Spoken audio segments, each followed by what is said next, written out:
presenters for today.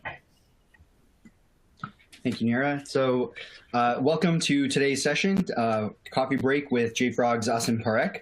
We're going to be talking today with Asim about checksum-based storage. So thank you, Asim, for joining us. You're more than welcome. Glad to be here. Excellent. So do you want to tell us a quick little intro about yourself?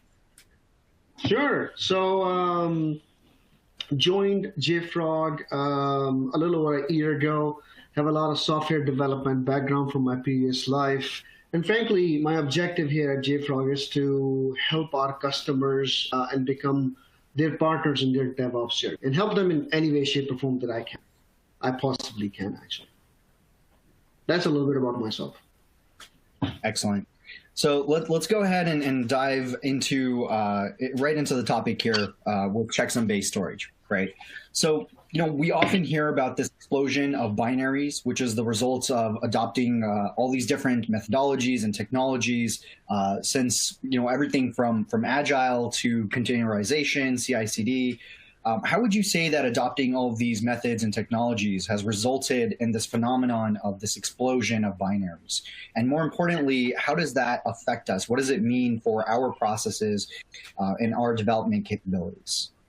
Sure. So basically, when we talk about the explosion of binaries, right? If you think about it right now, frankly, in the last, I don't know, maybe 10 years, 15 years, right?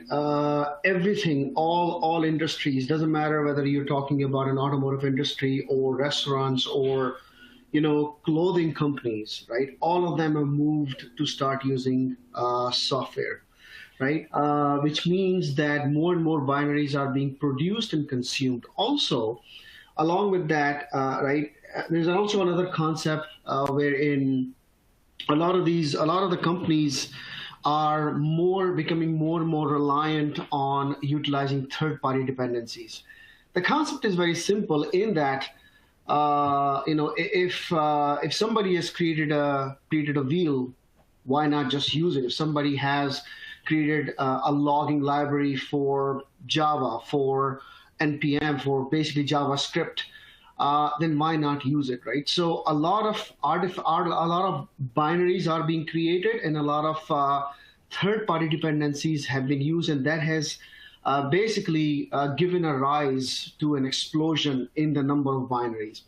Along with that, we have, over a period of time, we have moved from a waterfall method where you would do your builds less frequently, right? Compared to now where we are in Agile, where you're doing your development process has gotten much faster, right? You're developing software, you're testing it, you're go ahead and you're going in and deploying it into your environment, right? And that cycle goes on and on and on, and it's a continuous cycle, right? So because of that, also the number of binaries have gone up significantly. That's why I think the binaries have gone up, frankly. Make sense?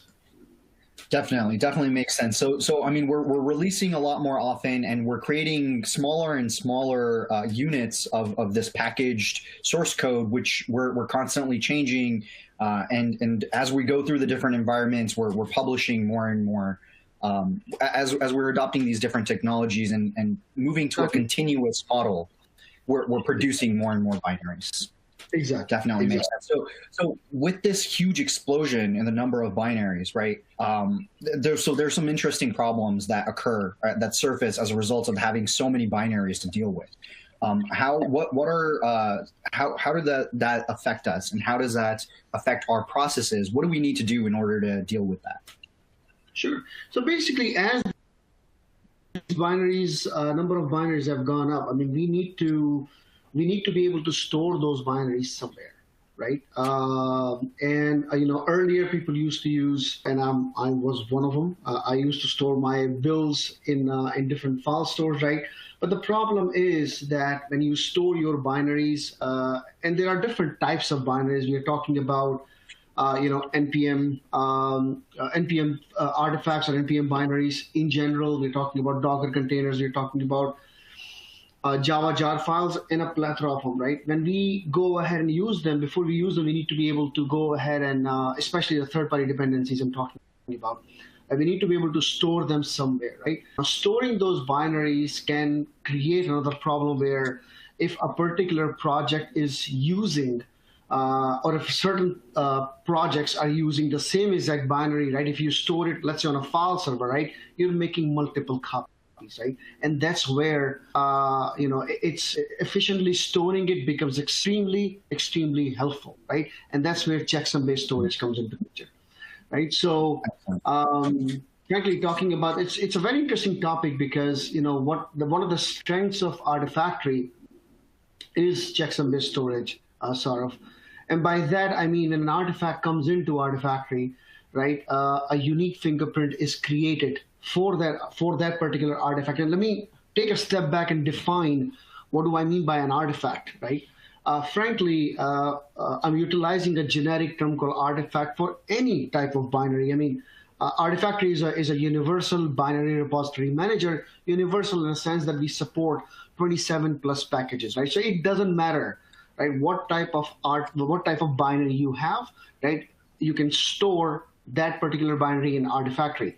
So what I was saying was, I'm utilizing a generic word called artifacts for all these different types of binaries that we support. So when an artifact comes into Artifactory, a unique fingerprint for that particular artifact is created, right? And that unique fingerprint is basically nothing but a checksum or a SHA-256 value, wherein the actual artifact with the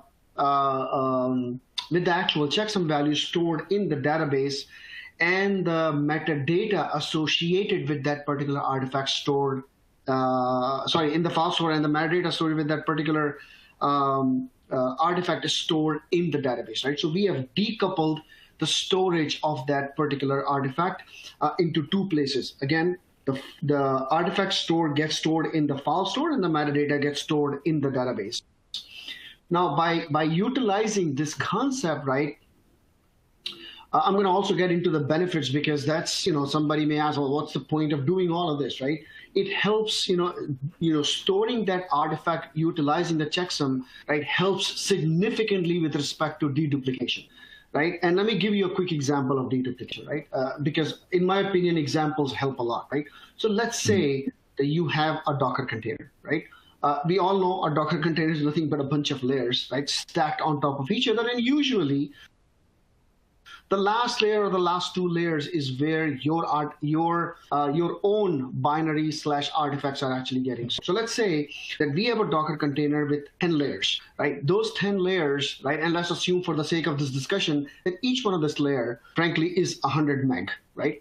So when that Docker container is actually pushed into Artifactory, the beauty of Artifactory, it stores every single layer of that Docker container as an artifact, first and foremost, right? So when that Docker container comes into Artifactory, right, Artifactory actually stores that particular Docker container is going to take about a gig, right? Since each layer is 100 meg, right? Now, you go ahead and create a next version of that particular artifact, and guess what? Right? As I mentioned, either the last layer or the last two layers, for the sake of this discussion, let's say the last layer gets rebuilt, right? Not the last two layers. So which means that the 100 megs, the last layer actually gets rebuilt. So the next version of that Docker container, when it gets pushed into Artifactory, Artifactory is smart enough, utilizing the checksum-based storage, says, you know what? The first 9 layers are exactly the same because the checksum hasn't changed, right? The last layer is new, so I'm going to store the last layer, right? Which means that now, instead of you using 2 gigs, if you were not using checksum-based storage in Artifactory, it's, you would be using 2 gigs, but now we are only using 1.1 gigs. Now, just imagine that if you're, I've just talked about 2 versions of the same Docker container. Imagine if you're doing continuous integration, right? How many versions you're pushing into Artifactory, right? And how much deduplication that you're doing now. Because of this deduplication, right? And efficient storage of those artifacts, right? Your searches, your resolutions are extremely fast, right? So these are the benefits that we get with checksum-based storage. Basically, what I did was I defined what checksum-based storage was, and also what are the benefits that you get with respect to checksum-based storage. Does that make sense to you, Sarv? Yeah, definitely. So, I'd like to take one of the questions that we have here in the chat with respect to talking about the storage layer that we're on here. So one of the questions is around garbage collection, right? And how does garbage collection work with Artifactory? So we get this question come up pretty often, actually. So could you walk us through the garbage collection mechanism here and how that, what is the source of truth and how does Artifactory do this sort of a cleanup? Sure. So basically, what happens is that you have, and as I mentioned, I gave you an example of a Docker container, right? Let me give you an example of a jar file as well, so that people coming from different areas understand different examples, right? So let's say that I'm utilizing a third-party component that most of us who have used Java have used Log4j, right, for logging. And this is what I was talking about earlier. Because of the rise of all of these artifacts or all of these third-party dependencies, right? If there's a third-party dependency that is there, I'm going to go ahead and use it, right? So let's say that you have you go ahead and utilize that particular library, and let's assume 50 of your projects, not one but 50, are actually utilizing that particular Log4j version, I don't know, 1.2.2, right? So that Log4j version is stored in Artifactory via checksum-based storage, and we go ahead and create metadata, right, for those 50 projects. And now those 50 projects are pointing to the same exact file. Now what happens is that you go ahead and decide that, one of those projects does not use or will not use that particular artifact. So you go ahead and remove the dependency of that third-party artifact, or any artifact, doesn't matter, right, from that project. What happens is that at this point in time, right, only the reference for that particular artifact is removed, right, from Artifactory. The artifact still stays. Now, as you go ahead and start to delete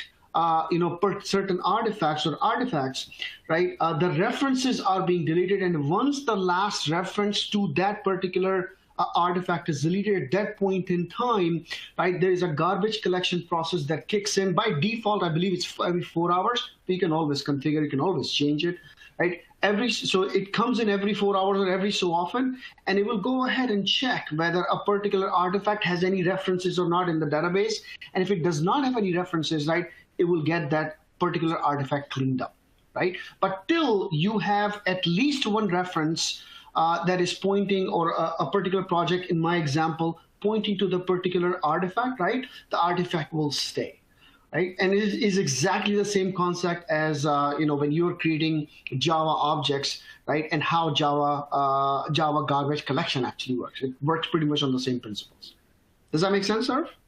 Definitely makes sense. So really, our database ends up becoming our source of truth for things like garbage collection, right? When we have records that we find in the file store that don't exist in the database, then that's when garbage collection will go ahead and kick in and remove those records. So exactly. Maintaining that database and keeping that metadata pristine in our database is crucial, right? It's a very important thing to maintain that source of truth. Absolutely spot on, Sarv. Great. So thank you so much for talking through all these different concepts. I mean, I think we learned a lot about a lot of the different benefits that we get from checksum-based storage. Just to quickly recap some of these different benefits, if you just quickly go through the different benefits that we've covered so far with respect to this mechanism. Sure. So basically, we already talked about the deduplication. And as I talked about the free copy and move, wherein if you are copying a particular artifact, let's say from one repo to another, you're actually not literally copying it. All you're doing is you're just adding metadata to it, right? I already talked about the free delete already, right? In that when you are doing a delete for a particular artifact, all we are doing is removing the metadata, and once the last reference, which is the metadata associated to that particular artifact, is removed, that artifact will be garbage collected. We also talked about garbage collected, right? I want to just clarify. What do we mean here by free? What is the point of free? What does free copy and move mean? Basically free means that, you can think of it as from a comparison perspective, right? That's the way I look at it, right? if you were storing those artifacts literally on a file store, whenever you want to delete or copy an artifact, the entire artifact is actually being copied. Here, you are not copying the entire artifact. So just imagine this, right?